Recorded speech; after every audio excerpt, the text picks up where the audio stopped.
Hello guys. And welcome to the video. Gaming, one of the best ways to spend time of all time. The medium is engaging, thought-provoking, interactive pieces of content that change the lives of millions who've played them. They need hundreds, thousands, or even tens of thousands of man hours to create them. Tons of digital assets, dialogue, systems, and art can populate even the simplest of games. Despite that, many are produced within 1 year. So just like anything the internet likes nowadays, we have to rank them. So join me to see what game is the best of the year 2023. Is this nigga serious? I know it's late, but this year ain't even over. We still got some games coming out. And look, Game Awards already here. You can't tell me my time isn't good. Right guys? No. If you see my previous videos, you'll see that my opinion usually fits the popular conversation. Out of all the 4 games that I played last year, Tears has to be the worst. It's still a pretty good game. If it came out any other year, it'd probably be number 1 or number 2, but last year it's just too stacked. Number 3, Spider-Man, and number 2, Remake 4. So with all those AAA bangers out the way, which one's the best? Well, let me give you a hint. So, you know what all these games I talked about had in common? They're all derived from another title, with Tears and Spider-Man 2 being sequels, and Remake 4 being... yeah. Well, my favorite game is like that, but instead, it's a revival. A revival of a classic fans have been waiting for decades. It was made by a smaller team that wasn't driven by corporate oversight or profit, just passion. It was revealed years ago from its release, and it starts with a B. Yes, ladies and gentlemen, I am proud to announce that the critically acclaimed Bomber of Cyberpunk is my game of the year.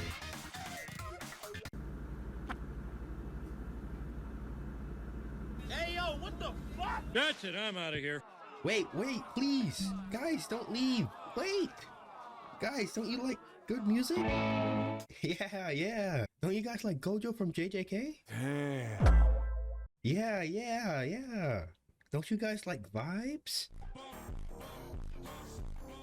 Yeah, I know you do. Yeah, you mister. I know you be listening to funk like crazy. Don't mess with me, bro. The soundtrack was the best that came out last year, with a wide variety of genres.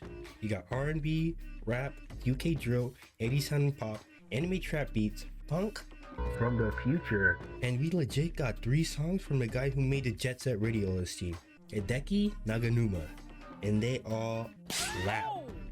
There is a reason why some people call him the best composer of all time. This man never miss.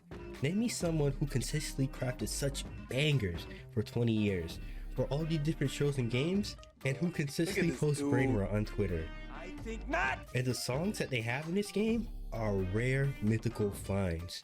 I don't know who compiled this soundtrack, but they are an elite scouter. A bunch of these songs came out more than 5 years ago, and a good majority of them has under 10k views / listens.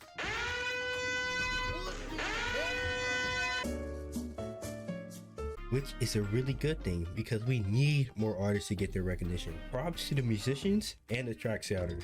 Good job. You guys deserve way more praise than you already get.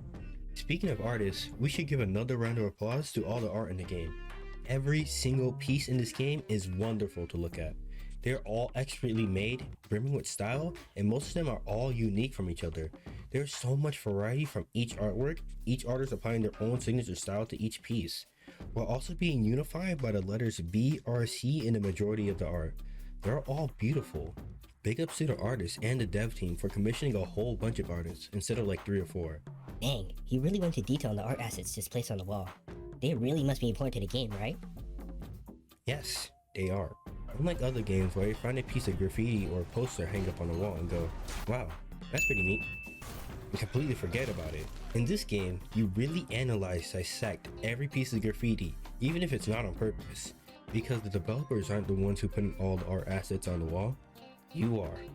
Yep, you're a bit of a troublemaker in this game. If you couldn't tell, this is a successor to Jet Set Radio, and just like Jet Set Radio, you're in a gang.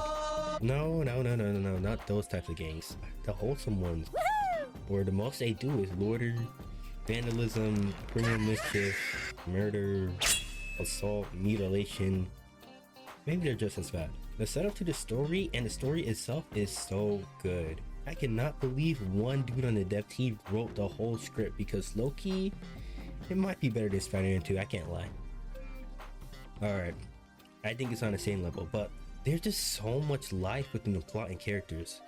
All the gangs, cops, the antagonists, Trice. This dude don't speak more than 2 words verbally at a time. But this man casually drops the hardest quote of 2023. We all make mistakes, but not all of us drop hard mixtapes. Damn! Beautiful! Alright, let's talk about the gameplay. This game is an extreme sports action platformer collectathon with heavy emphasis on style and committing felonies, just like Jet Set Radio. But unlike Jet Set Radio, there's a true combo system and multiple tricks you can do on command. It's like a Diet Tony Hawk, but instead of having extreme dedication, patience, a good sense of the level, and have your fingers look like this to get a 10 million point combo, and Bomb Rush, you can have average platforming skills, good timing, okay map awareness, and that's it. It's much more chill. And that's a good thing because it complements the collectathon part of the game very nicely.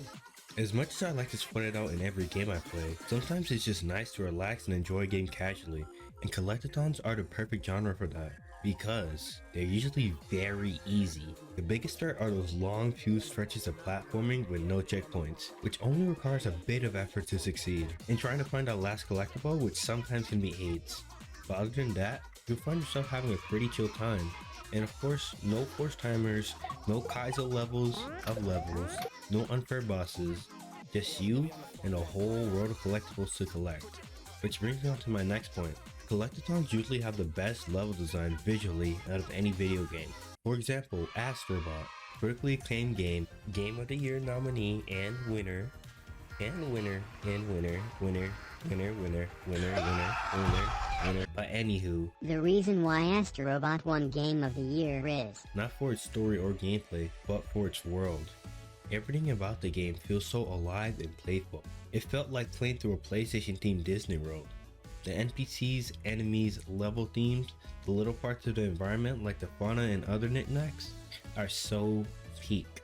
In my opinion, if this game wasn't a collectathon and was something else, the elements that we liked in this game would be worse. Instead of the developers really putting their focus on the visual design of the levels and NPCs, if it was a different genre or even subgenre, we'll see more emphasis on the functional level design and gameplay, which would be a good thing.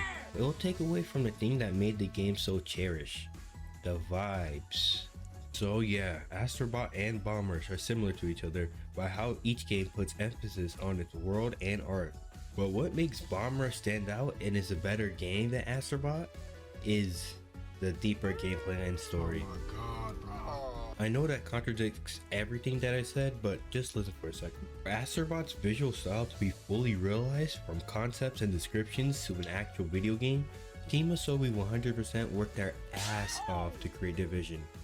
All the interactables, NPCs, level themes definitely took a large chunk of the dead time, probably the majority. That's why I said if the gameplay was a little bit more depth, the game wouldn't be as special. Because instead of having Team Asobi really leaning into the visual style and perfecting that part of the game, we'll have Team Asobi focus their attention on something else, which generifies the whole game. I want to play Walt PlayStation World, not play some NPC video game like New Ratchet. But Bomb Rush don't have this problem because of the phenomenon of having worse graphics.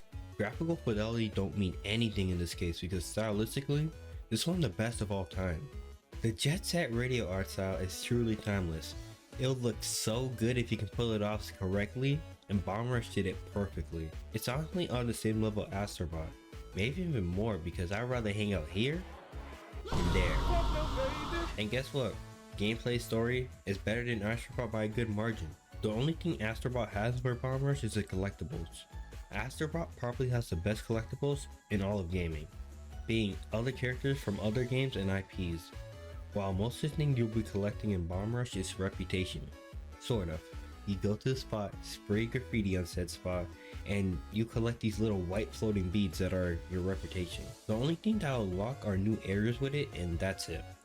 But of course, there's extra true collectibles to be grabbed, like graffiti pieces, unlockable music, character colors, and vehicle colors. So that's it then. The game of the year of 2023 was no AAA multi-million-dollar project where hundreds of thousands of people were involved, but some rinky-dink low-budget indie with only 7 people involved.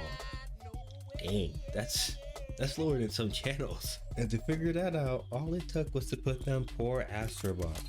And I didn't do it because Astrobot was trash. I did to show how good Bombers is. So get the game, support more indies, and stop buying cosmetics, like, please. There are so many good games that you can buy with $20, it's insane. Put down the credit card. Fortnite Skibidi Toilet Bundle can wait.